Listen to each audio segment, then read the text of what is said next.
Hello, hello, hello. I was just having the very wonky experience that when it showed me the preview, the screen was all black. And so I was like, what's going to happen? Like, can I access my camera? Can I not access my camera? Am I going to be, can I give a, can I do a Facebook Live but with a black screen, like, but they could hear me like that. So I just thought I'd try it, and anyway, it was a little disconcerting. Here I am. Welcome to those of you who are joining. I'm really happy to see your little faces and your names. And those of you who have come before, you probably already know this, but I'll say to those of you who are joining that I always love the conversation. I'm laughing because I was just talking to my friend Allison over the weekend about doing lives and how I was sort of saying, like, it's so great. You can talk and read people's comments at the same time. And she was like, oh my God, that sounds horrible. And I said, well, you don't have to read them. You could just talk and that would be fine too. But personally, I love the conversation. So I'll start with a few pieces here, but please know that I always really enjoy questions and comments and shares from your life, and including disagreement. I'm kind of a fan of all of that. So please join in the conversation. I was taking a minute or two before I got started, and I was laughing because I was looking in the mirror and I was going to say, clearly I'm not committed to looking good. I would like to look good, but I have other commitments that trump that. So here we go.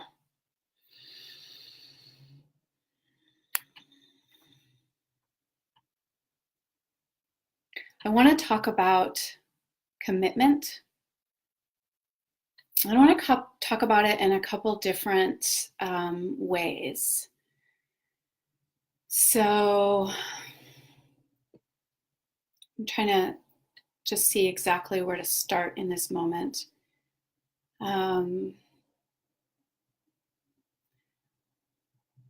This is I want to say that this has been a theme. Oh, thanks. Emma said I look beautiful. Thank you. I'm having a very weird hair day. That's why I said what I said. But anyway, this theme about, like, what is commitment? What am I committed to? How does that play out? The way that commitment is sometimes talked about in kind of the personal growth or the coaching world. These have been these themes and these threads that have flowed in and out for me over the years. And I had an experience this morning that brought it very close to the surface for me. So I'm going to start there. But I want to say, and I'll keep saying this again because some of you are here all the way at the beginning and then others will join in the middle. So I want to keep reiterating that commitment is not a should. I was actually laughing when I was in the bathroom trying to fix my hair before I got on camera, because I was thinking the phrase in my mind, I was thinking commitment should never be a should. And that kind of tickles my funny bone. But it's okay to not be committed to things. And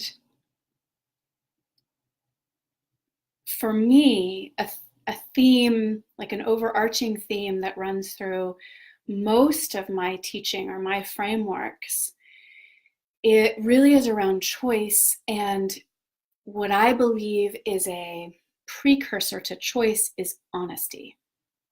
So there's all these pieces that I want to say about commitment, but I want it to all be on the foundation, or to come under the umbrella, that the most important step is just to be honest about what's true in terms of our, right, my or your commitment. And from there, there's choices to be made. But as soon as we think like, oh, I should be committed to this, or oh, well, it looks like I'm not committed to this, so I should do something about that, or I should fix it, or like as soon as the should comes in, it's much harder to have an honest conversation about what's true, and then where you really, really, really want to go from there. So that's super important, is that commitment's not better than lack of commitment. I believe that it's most useful to be honest about where you're committed and where you're not committed, and then find the ways to make your choices and take steps around where you want to be if it might be different than where you are. So with all of that said, what happened this morning? I was like, what was I talking about? So the experience that I had this morning that brought this more to the forefront for me again was that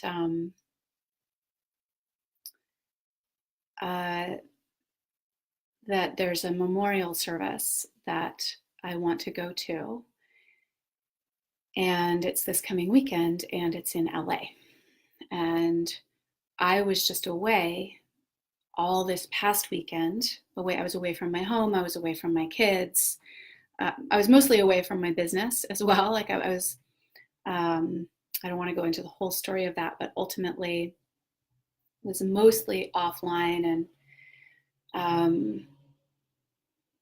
and also my children were with their respective fathers, and all these kinds of things. And I typically don't choose to, I don't like to be away for 2 weekends in a row. It's challenging in a lot of different ways. But I learned about this memorial service. It's really important to me that I be there. And the question really became, how do I make it happen? And there's this piece of commitment in there. Now there's a chance that I literally can't be there. But there's also this way that taking the orientation that's not like, I hope I can be there, or I wonder if, but a gesture of commitment is, what do I need to do? Given my actual life circumstances, which include having 2 small children, which include having been away this past weekend, which include my clients and what I need to do and hold in my life in this time or that time or between now and then, or like this, just given my actual life, not given my fantasy life, given my bank account, given my all these things, what it might be, given the reality of my life, what do I need to do in order to make this happen? And as soon as I do that, I start to, things just start to happen differently. And so I want to say a couple things about this. And one is, I really do believe, and I'll tell another story about this as well, that's from a couple of years ago, but I believe that when we offer a gesture of commitment, that there's literally a gesture, whether you want to call it from the universe or from God or from life, there's a gesture that comes in response to meet it. And that has been my experience time and time again. However, I don't believe, and I'll come back to this in a minute when I finish this story, but I don't believe in the sort of subtly shaming way that commitment is sometimes talked about in the personal growth or the coaching realm, which is well, if it didn't happen, you're not committed enough. And so there's a way that that's true. There's a value in looking at our lives in that way. So we go oh, so how, in what way wasn't I committed? Or where was my gesture not, in baseball, what do they say? It's the follow through, right? And the swing. And I'm laughing because I don't really know baseball. in what way was like, did I pull my swing short? Did I stop short? But there's also a way that's like, there is also life. So it doesn't mean that we always get what we want, but something will happen. And that, I believe, which is like when we make this real gesture of commitment, that something will rise to meet us. And I felt that this morning. There was like this maybe there's like 30 minutes where it was a little bit like, well, I hope I can make it. And I was kind of like, what about this or that or with this? And it was a little challenging. And I was kind of caught in, was it going to work? Not what do I need to do? And it was subtle. It was subtle, but it was like, oh gosh, well, that would be hard, or this, or is this really going to, like, how would we make that? Like, and then there was this moment where I was like, okay, what do I need to do to make this work? And I just became committed that I would be there. I did not know how, but that I would. And some of you may have seen, I posted on Facebook, like if I literally drove my children with me, could I find someone to be with them? I found an Airbnb close by. I was like, this would work. Like we could do this. This would be one way to make this work. And I simultaneously, I called my parents, who I didn't reach, but I called them like ready to say, like, can you have my kids at this time? I called our babysitter with what's kind of an unreasonable request, given that she also has 2 children. And I said, hey, I really want to make this happen. Is there any part of this day that you could have my children here? And I could also talk to my mom about this, and I could talk to my friend about this. And like, is there a way we could put this together so that I could make this work? And within, and I was just ready to just go like, what about this? What like to just pull it together to make it work. And in about a minute, I got this call from my babysitter, and she said, I can do whatever you need. And I was like, are you sure? This is kind of a tangential piece, but there are times I have been, I feel literally blessed. Just rained down upon by grace in the realm of childcare in my children's lives. And I literally thank God, and I'm like, what did I do to deserve the kind of devotion that I receive in this realm? But she just showed up, and it was the same. It was matched. It was like a matching commitment that we didn't know exactly how it was going to happen. But she said, I can do whatever you need. And I was like, okay, so I'm going to book the flights and then we'll work it out. Like, I just know that it's going to work. And that's a gesture of commitment. And it was like met with this gesture of commitment in response. So Brenna said, this feels very connected to the Facebook Live about complaining. Instead of complaining, I can't go, it's how do I go? Yeah, I think there is something to that. It's very easy to go like, oh, how bummer, like my life circumstances don't support this. Instead of, but again, it's also not like magical thinking, like I can just do whatever I want, no matter what. It's like, given the circumstances of my life, which are real. And I also believe, I'm trying to see if I can think of an example like this, shows up more often maybe in business for me, or I'm going to see if I can come up with an example, but where I think we can make a gesture of full commitment, and where we end up wasn't where we thought we would end up. Like we can say like, I am committed to, one of my mentors, Rich, actually told me a story about this, and I will get the numbers wrong. So I'm just going to make them up and just know that the numbers are wrong. But he knows the guy who writes all the Chicken Soup for Your Soul, like that whole genre. I don't know what that guy's name is. I've literally never read any of those books. I hear they're great. But the dude who wrote those books like made this sort of declarative statement, like, we're going to make $1 million from Chicken Soup for the Soul, and by a certain date, or with the launch, or with something like this.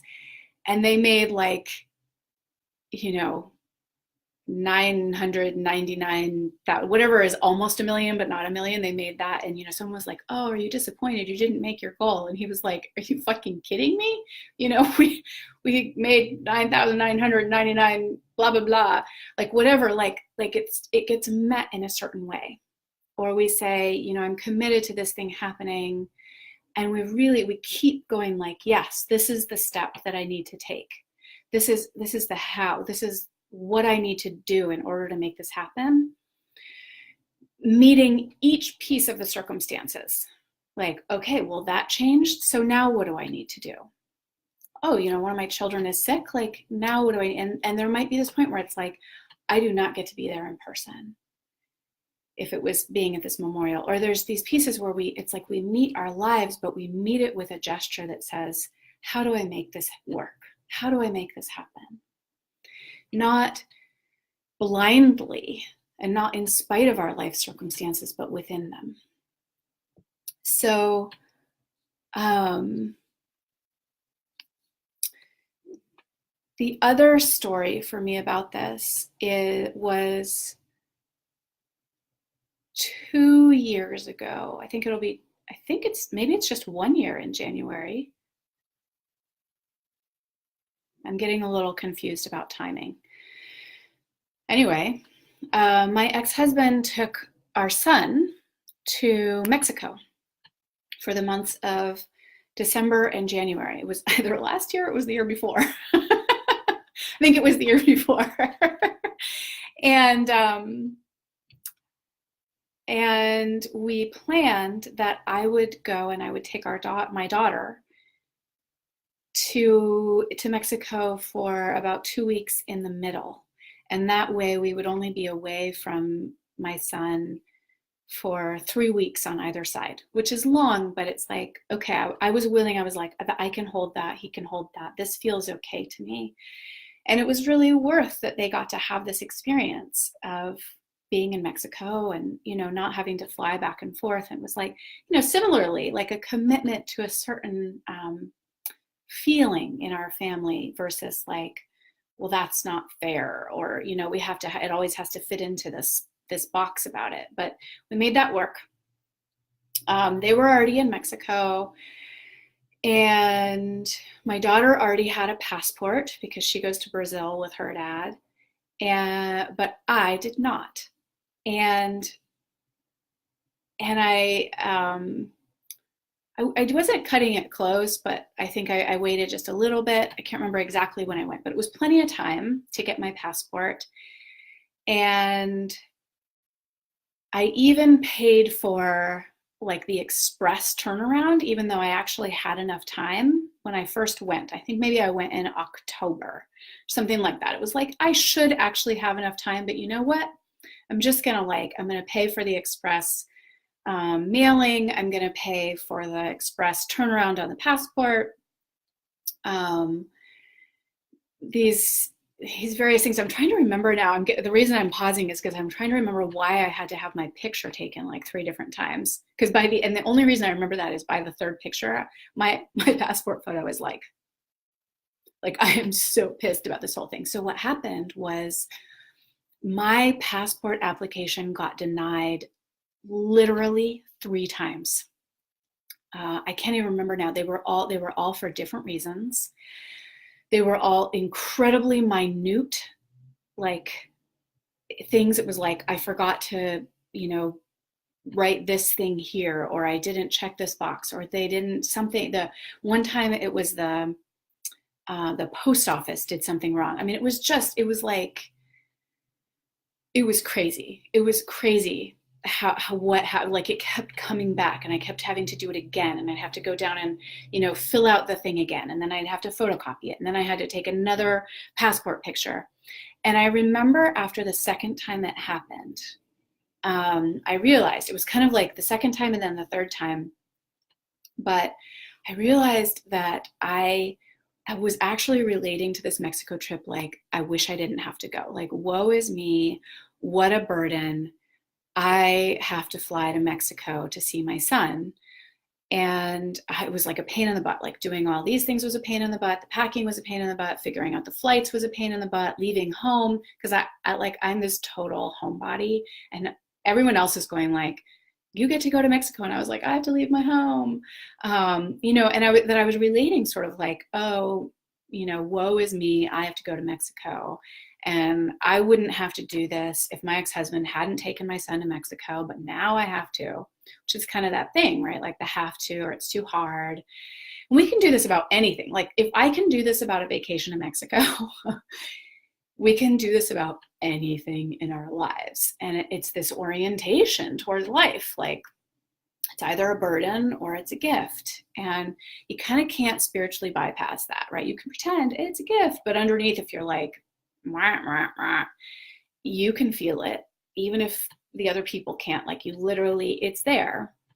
And there came this moment when I got maybe I only got rejected twice, but I had to apply 3 times or something, but I got like that rejection. And I remember looking at the thing and looking at the dates and looking at like what needed to happen and what they were saying the turnaround was.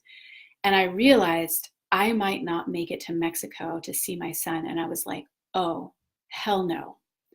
I will do whatever it takes. I do not know if I'm going to have to put my daughter in the car and like drive to the consulate in San Francisco, which is an hour and a half away, and they wouldn't even let me make an appointment. I was just like, what do I need to do? Kind of what I was saying back at the beginning. It wasn't like, well, I hope it works out. I was like, I am getting to Mexico to see my son. Like, I am not going 2 months. We are not missing this. What do I need to do? I became 100% committed. And I could feel it in my being. Like, something just became totally aligned and clear that had not been aligned before. I spent my day like I was still doing all these other things I had to do for life, but at the same time, I did everything I needed to do. I made sure I had this. I took care of this. I went here. I made these phone calls. I chanted the Sat Siri Siri Akal mantra, which is like the mantra to remove obstacles and create victory, basically. I'll put it in the comments. I chanted it non-stop. Like, if I wasn't chanting it, it was on in our house, it was on in our car. I didn't care who thought I was weird. I was on an absolute mission.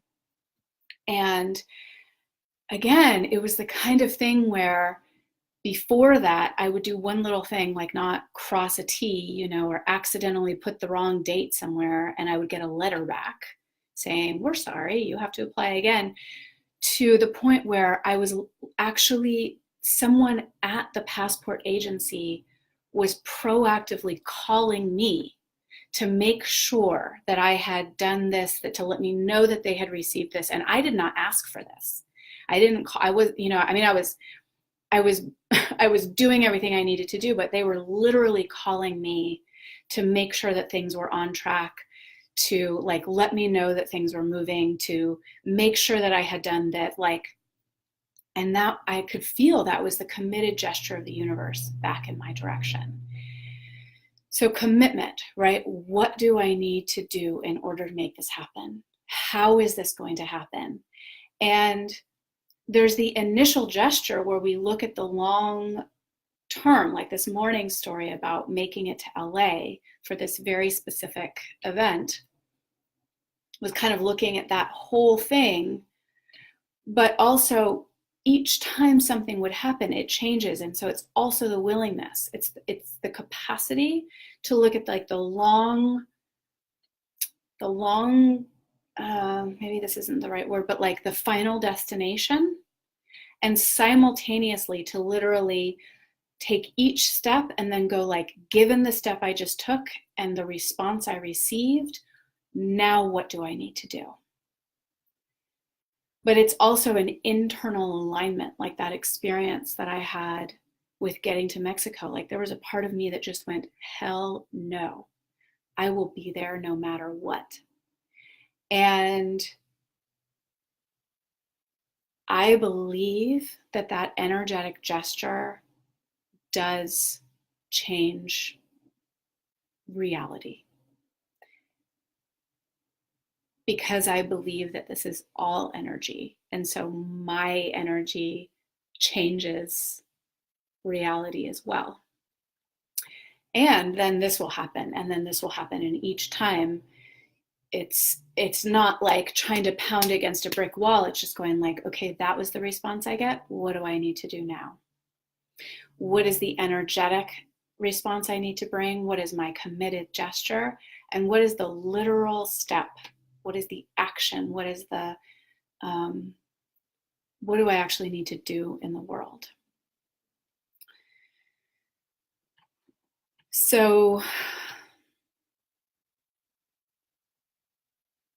I want to touch back into this piece, and I also want to make sure if there are either pieces that I'm saying that don't make sense, or shares you have from your life, or a question that's like, this all sounds really good, but what about this? Or, you know, anything that you want to bring into the conversation. Like I said, I really, I love it when lives get to be a bit of a conversation. So please bring that in this time. And now inside sort of sharing those stories is the reminder that commitment is a choice. It's not a moral imperative. And to kind of speak to this idea, sometimes the way that I hear commitment talked about is sort of in the personal growth or the coaching realm, like people will say, and again, I actually think that there's some real truth to this, but I think there's a place to look deeper. They'll say like, well, if you look at your calendar, then you'll see where you're actually committed. Or if you look at your bank account, you'll see where you're actually committed. One of the things that those give us is they give us this kind of like real hard data-based, evidence-based data around like, well, where did I spend my money? Or where did I spend my time? And that does show something about commitment. However, you know, if you, there's a way to look at, for instance, say you're an engineer, say you're a parent and an engineer, and you look at your calendar and it shows that you're at your job, you know, from like 8 to 7 every night, and it's like an aerospace company. Maybe you're deeply committed to aerospace. Maybe you're deeply committed to providing for your family. And so there's a way to look slightly deeper than just what does your calendar say or what does your bank account say. And both when you're looking at that data to look a little deeper, but also if you're in the inquiry of like, well, what am I committed to? Or what do I want to be committed to? That it doesn't always look like what might show up on the surface. And I said this at the beginning, but it bears repeating, which is that like we can be fully committed to a particular outcome, and that outcome still might not happen. But I believe that what actually is deeper under that specific outcome will happen if we make a gesture of full commitment to the deepest part of that outcome. Because we will continue to take the steps that it takes to be on that journey. And then that thing will happen. And all along the way, I love this because Sary's actually, I wanted to bring this in. It's a little bit of a trickier example, but she's talking about a retreat that I was meant to be leading last weekend called Return to Source. And I don't want to speak for Sari, but the little bit that I know, I can say, right, she's a new mom and these different pieces of like deciding to be there. And she fully manifested like a woman coming to be there basically as her support so that she could come with her new baby. And that is commitment, like the I have no doubt, again, without knowing the full story or speaking for her, I have no doubt that what that ultimately took was full alignment internally. Not like, oh man, it sure would be nice, but like, sucks to be me because I'm a new mom. It was like, I'm going to be there. How do I make this happen? And sometimes it's really uncomfortable. Again, this is like a light example, but I love that this reminded me of this, Sari, because it's about my kids. But I was really, really pregnant. So my son was he was 3, between 3 and 3.5. And he wanted to be a unicorn for Halloween. And something was happening with, I think I was supposed to get a hand-me-down.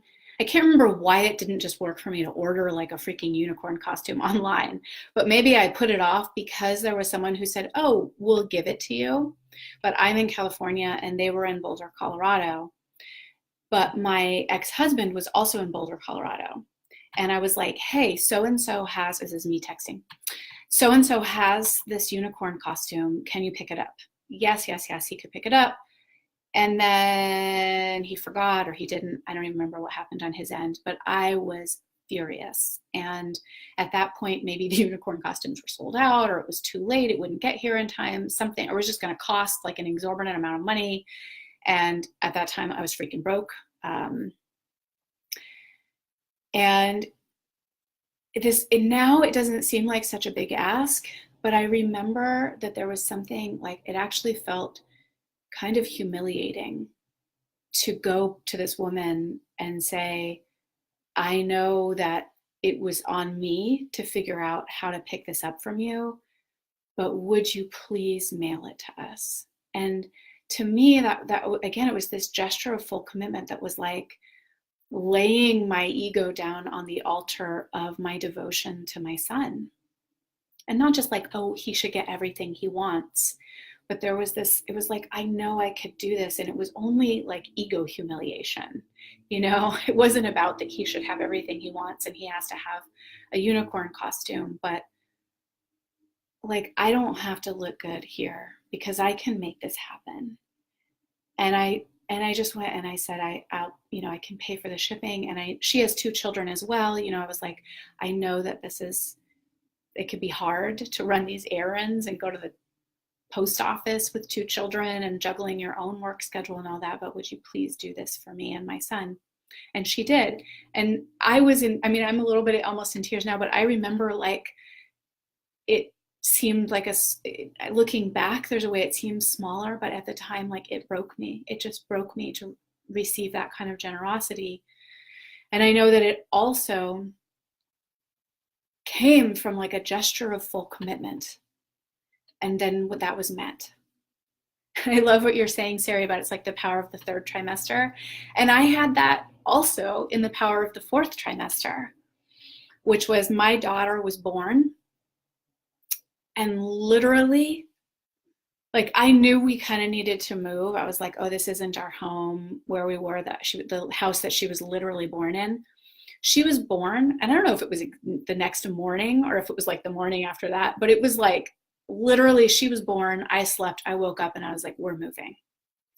I don't know what I need to do, but we are moving. And again, I can't even list the number of people who came to my aid. It wasn't like, oh, I did that alone, but also I made a gesture of full commitment. I canceled a lease agreement that I was in. I did the work it took to fill that place. I packed up an entire house almost entirely alone with a baby strapped to my body. I called on friends and family, and like people would come and take 1 carload of things to my new place. Like I found a new place. It was a gesture of full commitment. And I moved into the house that I live in now when my daughter was 1 month old. So this isn't about like, there's no excuses and you should do more. This is about, where do you want to make a gesture of full commitment? Where are you actually committed to doing whatever it takes? And then being willing to do that. And like I said at the beginning, also being honest about where are you not willing to do that? And then dropping the judgment, because that is just a waste of time and energy. So if you're not committed to, I don't know what, like whatever the thing is that you think you should be committed to, but you're just not, if I accomplish anything in this Facebook Live, what I would hope to accomplish is your willingness to just look honestly and go like, wow, I'm not committed to that yet, or I'm not committed to that right now. And that's okay. Here is what I am more committed to. In a way, I could say that about, making a lot of money in the first 3 years of my daughter's life. So between the time my son was 3 and 6 and when my daughter was, 0 and 3, I made just enough. I made just enough. And again, I took into consideration the reality of our life. And I am blessed to know that my children will never be homeless. I was never 100% sure that I would never be homeless, but I knew my children would never be homeless. And that was okay with me. And they never had to go live somewhere else, but I was not committed enough to making that much money during that time that I was willing to override my commitment to the way our life felt. And that was a kind of spaciousness, like the way that I was with them. And I've told this story before, but instead of putting, getting an extra 2 hours of childcare every day to work on my coaching business, where I could ostensibly make more money, I chose to take care of another child for about 3 hours, about 3 times a week. And that covered not enough to just enough. And that felt better to me. That was what I was committed to. Oh, Sarah, I love that you said you get the powers of your children. I believe that. Okay, Sarah said, and then I don't want to forget to tell sort of my own side of like what it meant to be fully committed to this retreat, return to source, which was not able to happen in the way that I had planned it last weekend. So Sarah said, I have a question. It's something about when we're comfortable and maybe less likely to strike that level of commitment. Like, are we waiting for a trying situation? Sometimes that happens. I think a lot of people do that. And that is a place where I believe being brutally honest without judgment. Brutally does not mean judgment filled. It means with directness and clarity and like the sword of Manjushri, right? That's the sword of truth. Being brutally honest about where we are and are not committed currently, or, where we have and haven't been. And then if we want to make a gesture of full commitment, what will that take? And what I can really say is, if that's you, Sarah is asking the question, so I'll say if that's you, but also if that's you watching this, and this might be one place to relax the judgment, is you're not alone. I mean, I talk to people about this all the time, and I feel it inside myself. And I really, I think it's important, whether you're like actually work with a teacher or with a coach, that's where I get pushed. I also have friends on purpose who will push me. I've said this about John Wineland, who I teach with, and I don't have time enough in the world to list the ways in which I love teaching with John. But one that I don't say very often is that connecting with him in that way pushes me in my business and financially, because he said this out loud, so I think it's okay to say, but he's like, I like making money. And it's kind of like I said at the beginning, like I want to look good, but I'm not fully committed to it. Like I want to make money, but I'm not as fully committed. And there's a way that when I am, it's with him most specifically because like part of our business is literally tied to each other. But I have other friends who are also colleagues who I make sure that I put myself in their presence. It's like their energetic field often enough that it whether you want to say it pushes me or it pulls me. It's hard to say which is which, but I have other friends. My friend Tony Benici is one of them. Adam Quiney, Bay LeBlanc. Like these are friends of mine who I, and sometimes it's just virtually like this, right? Like we have Zoom calls, or I make sure that we're in contact, or trying to think who else. I worked with Teo, and it was different, but I choose people. I'm choosing a coach I'm going to start working with starting this week, who I'm a little intimidated by for just this reason, because I'm kind of like, well, I'll just act like this and I'll be fine. And so there's a recognition that willingness to be honest first about my own tendencies, my own habits, and then to create my circumstances in order to bump up against those habits. This is from a long time ago, but so I used to participate in an art show that happened every year. It was put on by my friend Cheryl Stone. I can't remember her new married last name now, but Cheryl Stone, she created this art show called The Secret Garden. And it was an art show for women in the San Francisco Bay Area. And she would literally put it on in her garden, why it was called The Secret Garden. And I would put myself in that art show because I wanted to create art on a regular basis. And I found that I did not do it unless I had something else to be accountable to. Now I could shame myself for that, and I could judge myself for that, and I could tell myself that I know better, or I should do better, or I should be able to create art without having like a deadline. And that doesn't sound like fun.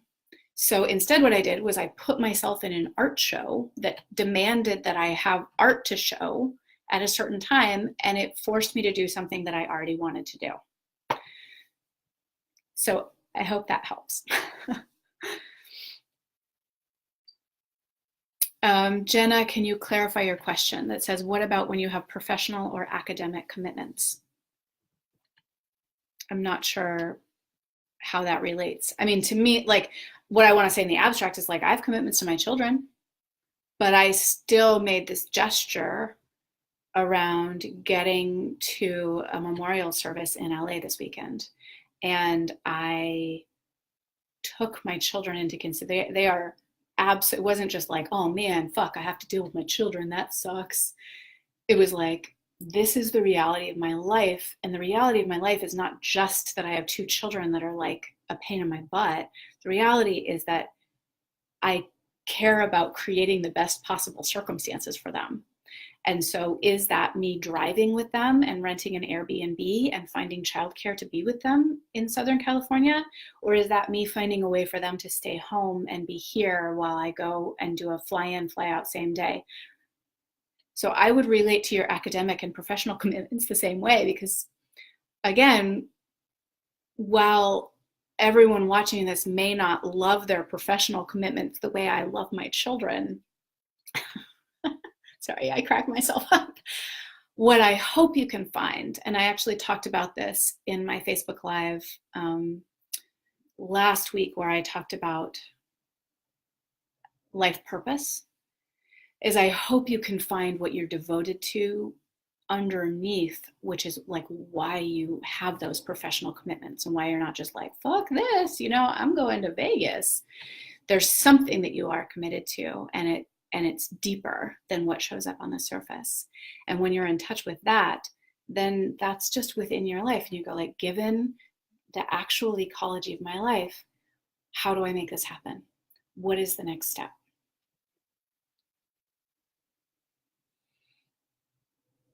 Yeah, Brenna, that's exactly right. She said I gave myself boundaries, and it's true, or I would talk about it as a container. And yeah, I would say I gave myself a container that, which of which boundaries is also. Oh, good, Jenna. I'm glad I answered that helpfully. So, let's see. There's kind of, actually, I'm going to say this part first. I wrote myself this note this morning, which says, there's no quote unquote, I'm committed, but. If you're, so this is just when I talk about like, how do we practice this? The very first realm, and I swear, I'm sort of catching myself. I'm like, man, I sound like a broken record.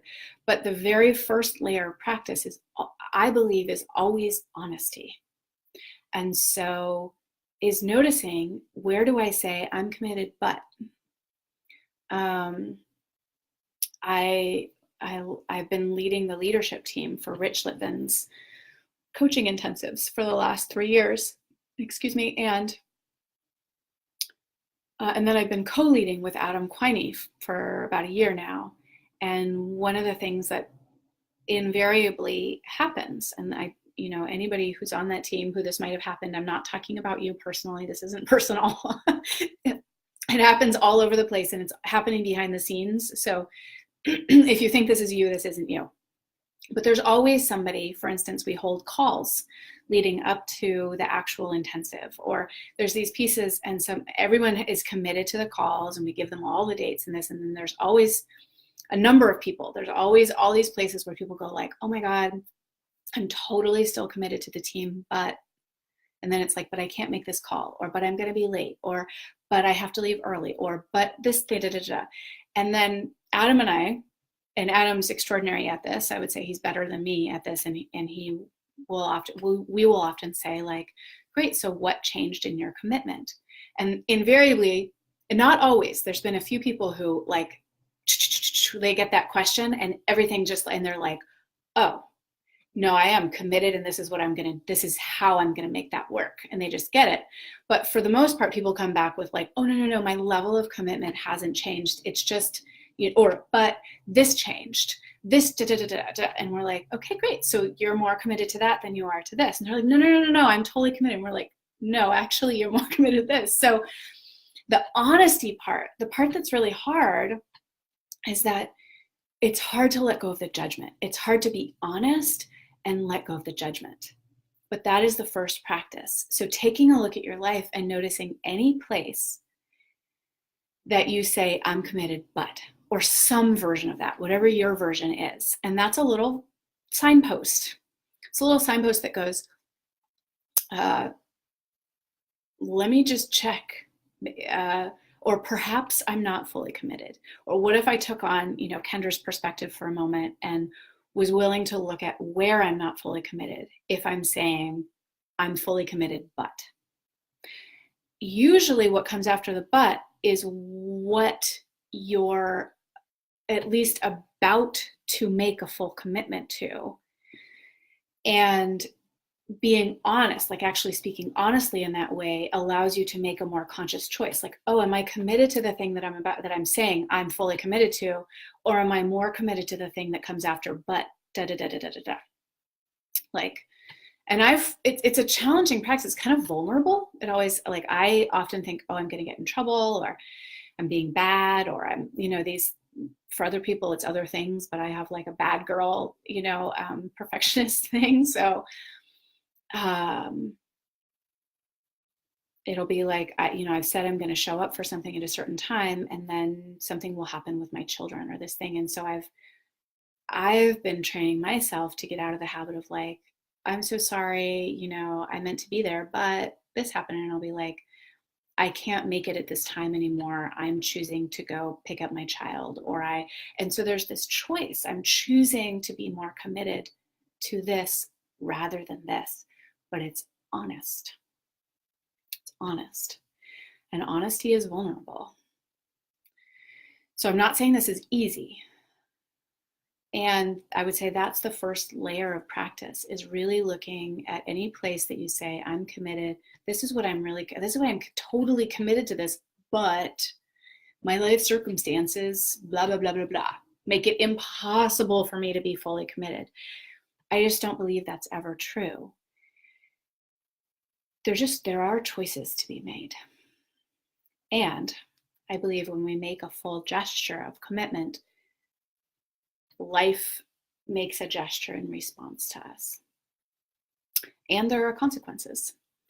So there's the honesty, there's really, relaxing the judgment as much as you possibly can. You're not bad and wrong for what you're committed to. It just is. You're not bad and wrong for not being committed to things that people think you should be. It's just what's so.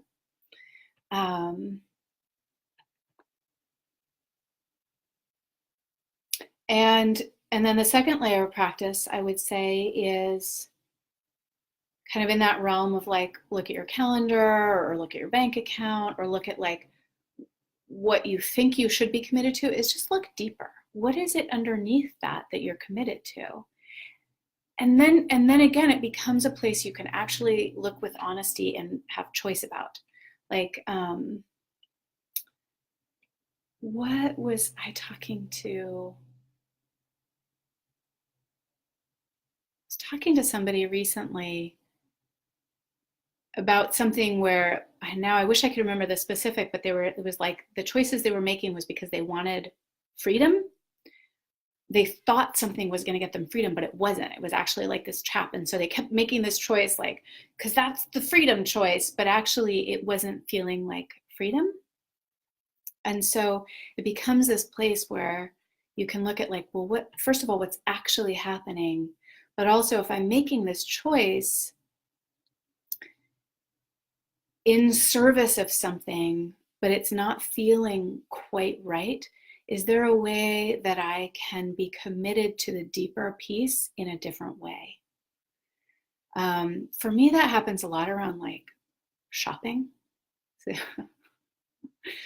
Like, I really love buying clothes. I love having new clothes. I think for me, there is something about freedom in that, or there's like a luxury, but it's a little bit of a faux luxury. Like, it only meets that commitment, the thing that I'm committed to, for like just a little bit of time, and then it actually doesn't.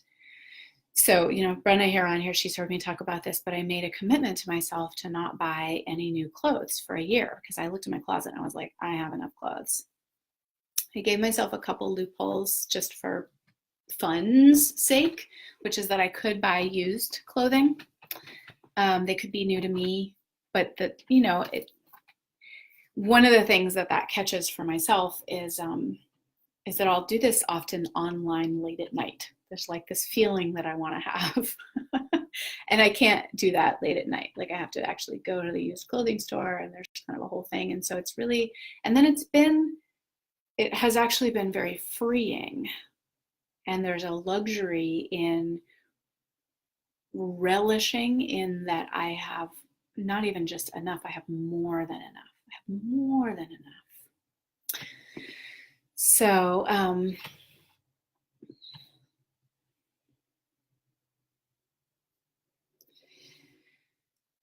so this isn't fully worked out for me yet, but I want to speak in these last couple of minutes, really. I want to speak to this experience that I had of making a full gesture of commitment to offering the return to source retreat, and then not having it happen last weekend, but meeting each moment with my gesture of commitment, because I did have to actually touch on like what was the deeper commitment for me. And there was interesting, I don't want to make this like a super, super long story, but there are a couple pieces to this. And one is, well, there is something valuable in this, which is that the beginning of this actually happened like 10 years ago, maybe even 12 at this point, which is when I first was on the land up near Mount Shasta, where Return to Source was going to be and will be, was going to be last weekend, but will be in May of next year. And I was in Sweat Lodge with the teacher up there named Tim Corcoran. And the vision actually came to me. There were two pieces to it. There's one piece that's just around part of my purpose is literally to bring people to this land. Like, it was like, you need to bring people here. All you need to do is get them on the land. Once they're on the land, it's not even, I don't have words for it because it didn't come exactly with words, but it was this just clear directive that was like, you need to get people on this land. And I have been fulfilling on that purpose for the last 12 years in, within the ecology of my life. At different times, I've put a lot of effort into getting people there. And at other times it's been, it's taken a back seat to parenting my children or focusing on my work or, the different things in this way. But I have consistently, I've been there at least once a year, every year, and I've consistently continued to bring people onto that land. And so, because there was this other piece which had to do with bringing women specifically. And there was a piece, and it still to me is yet to be revealed exactly how this is going to manifest, like how I'm actually going to bring this into fruition. But the other piece was, this was being told to me, so I'm saying it this way. It was, you need to learn to lead Sweat Lodge so that you can lead women's Sweat Lodge, because the teacher up there is male, and which is good and fine and right, and I feel great about taking women and having him lead Sweat Lodge. But there was this directive that was like, you need to learn to lead Sweat Lodge so you can lead the women's Sweat Lodge.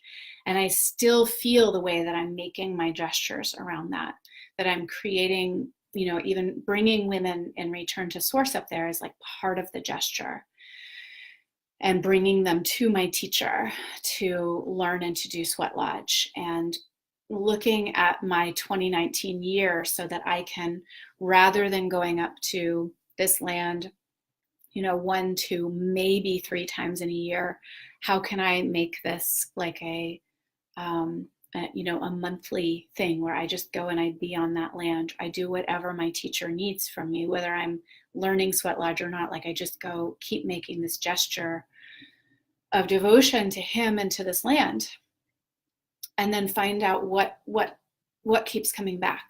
Am I actually meant to lead Sweat Lodge? I don't know. So that's that gesture. And then about maybe 9 years ago, well, actually it would have been, so I think I had this vision 12 years ago, and then I think it was like 10 years ago, I actually tried to bring women, and it, I only was able to like get like 3 women to come with me. So I also brought a man, and it was sort of this thing. It was like, I was trying to make my gesture of bringing women to this land, and it wasn't, the right timing, or I didn't, where I was at, or who knows exactly what. But I've continued to just know that this was there, and to be willing to hold it, even as it wasn't happening in its full bloom. And in this last year, it became clear to me, it was like, okay, I'm gonna make the full commitment.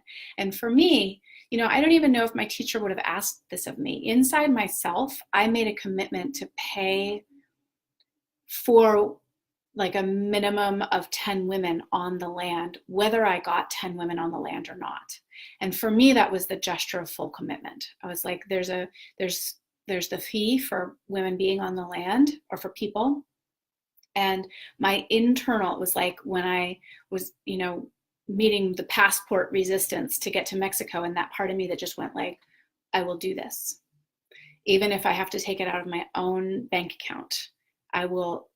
This is my gesture of full commitment to knowing that there is something for me to fulfill in bringing women to this land. And then, having that happen, like putting forward that gesture towards the land, even though my teacher didn't know that.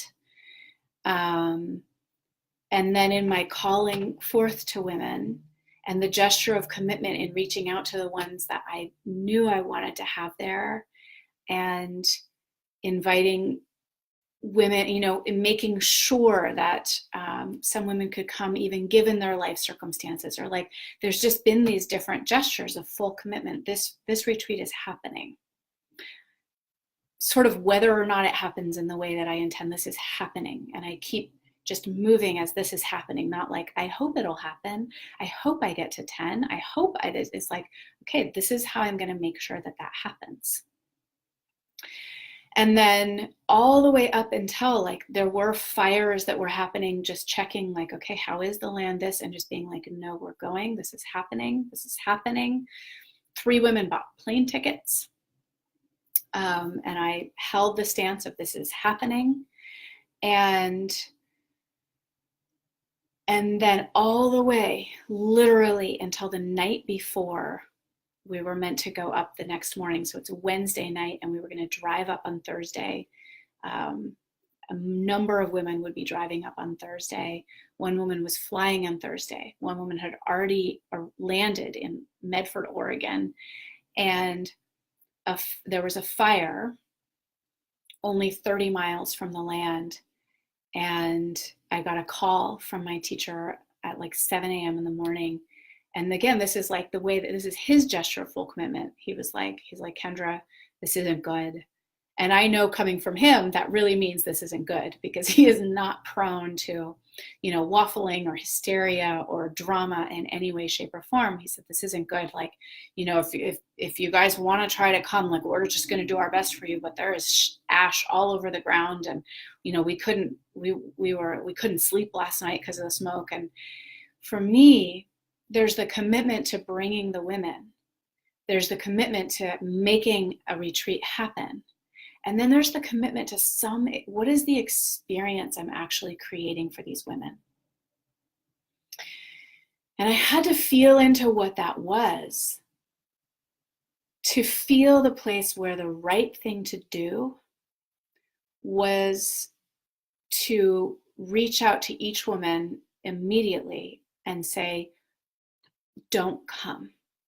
Because not only was my commitment to not take women out of a place where they're completely safe and smoke-free and then bring them into a place where they would be inhaling, forest fire smoke, like that is not included in my vision of holding these women. But neither was, and this one's, I can't quite verbalize what this is.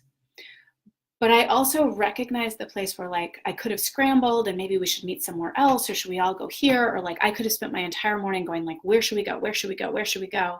And trying to find land or even just a house, but not knowing exactly what it was, like where we would be or where they would sleep or what, like not actually having what it was that I was inviting these women into. And so my decision was to make the gesture of commitment to something underneath, to actually the feeling of this retreat, which in some ways I believe, like first and foremost, had to be inside me. I couldn't lose the gesture of what I was offering inside me to try to give something to these other women, because I believe that always it's actually our being that we transmit even more than what we do. And the sort of the deepest offering that I could give of what it was I was wanting to offer, of returning to source, of sourcing ourselves, of rest and being resourced and time and space, and like the deepest offering that I could give was to make sure that every woman stopped, did not get in the car, did not pack, did not spend one more moment trying to get ready to come on this.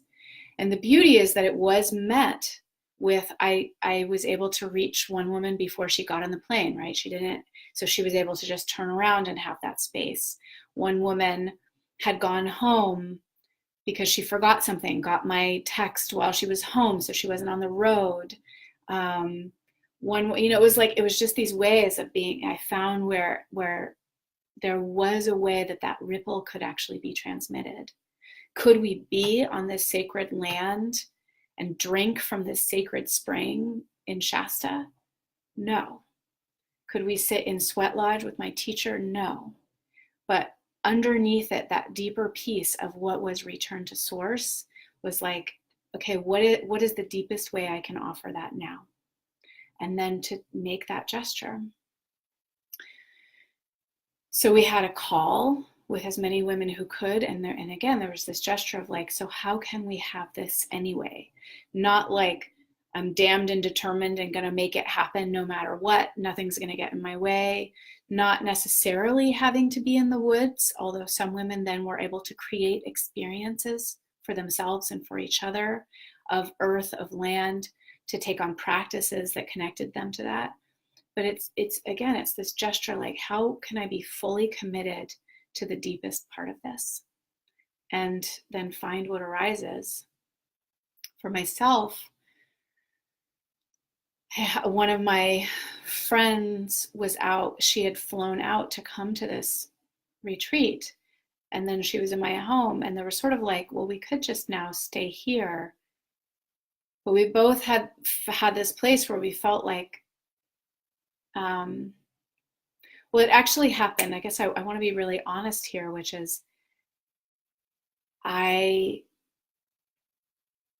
sort of quickly, and there's this way that I also trust, like sometimes things can be reactionary in the fast, but also sometimes they can be very clear. And I was like, where can we go? Like where will give us this? And I looked on Airbnb and I found this place that was like, I think because it was last minute, like typically it's like $600 a night. It was like $130 a night or something, So it was like, and I was like, we're going. And I hadn't even checked with her yet. And I just reserved it. And I kind of doubted myself. I was like, oh, fuck, like maybe we should have talked about this. But I just made a gesture. And then she was like, yes. And then what that gave us in terms of space was extraordinary. And ultimately, I mean, there's lots of things I could say about this. I actually want to do a whole piece on like what that was for me and what it taught me. But I actually took the time rather than going like, oh, I should scramble to try to make something happen that isn't actually what I want to offer these women. Or to be like, oh, I guess I should get a lot of work done because now I'm here. I was like, okay, how can I send this ripple of return to source into the universe? And for me, that meant sitting under the stars every night and being quiet and an actual lynx. I'm not just talking like abstract lynx medicine, an actual lynx came like 5 feet from the back door of this Airbnb that we were staying at out on the coast twice. Once on Thursday evening, which would have been the first night we would have been at Shasta, and then once on Friday morning. And that like slowing, stopping, being still enough and quiet enough to receive these kinds of responses from the universe was the gesture that I made. And Return to Source is now rescheduled for May, and it's happened. It's like it's not like, oh, it didn't happen. It's just happening differently.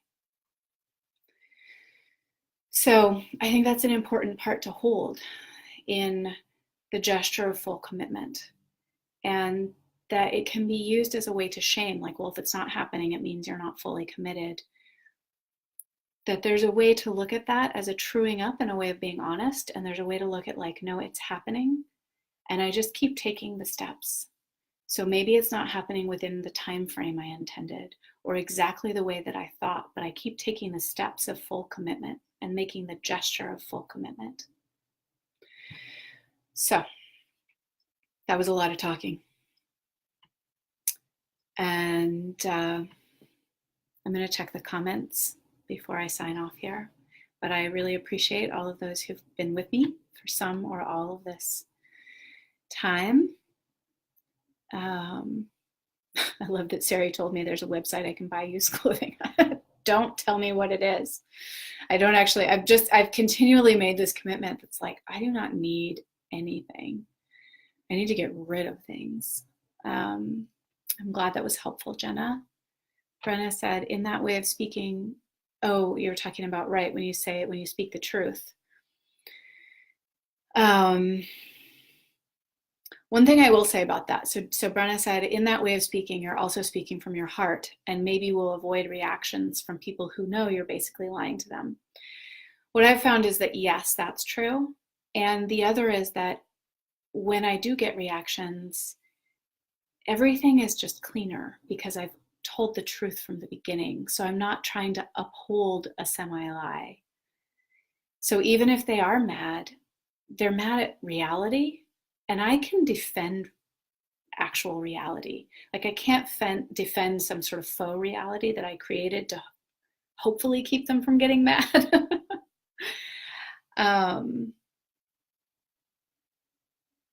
Beautiful.